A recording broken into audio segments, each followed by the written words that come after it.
How do protectionist and free trade policies compare?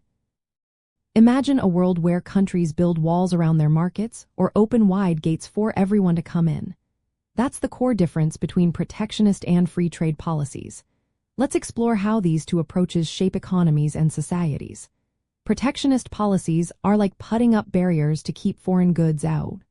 Governments use tariffs, which are taxes on imports, to make foreign products more expensive. They also set import quotas, limiting how much of a product can come in, and give subsidies to local businesses to help them compete. These measures aim to protect jobs, keep strategic industries alive, and support new sectors until they can stand on their own.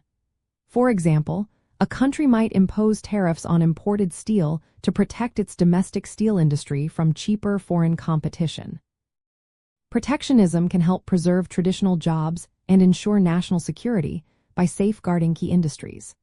But it can also make things more expensive for consumers because imported goods cost more. It might slow down innovation because domestic companies face less pressure to improve if they are shielded from competition. On the other hand, free trade is like opening all the gates wide open.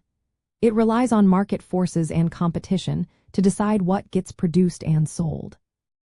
Countries remove tariffs and quotas, allowing goods and services to flow freely across borders. This approach encourages specialization based on what each country does best, known as comparative advantage.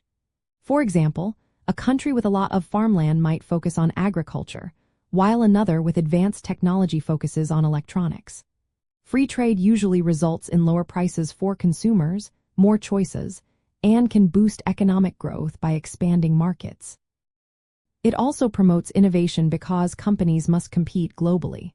From a capitalist point of view, free trade aligns with the idea that markets work best when left to their own devices.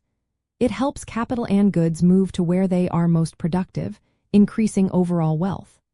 However, free trade can also cause some domestic industries to shrink or disappear, leading to job losses in certain sectors. That's why some countries sometimes adopt protectionist measures temporarily to protect critical industries or respond to unfair trade practices.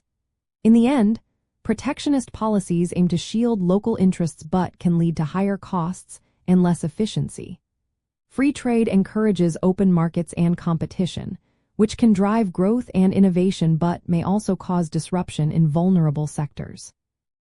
Most capitalist economies tend to favor free trade for its efficiency and growth benefits, but they also recognize that strategic protectionism can be useful to keep vital industries strong and competitive in the long run.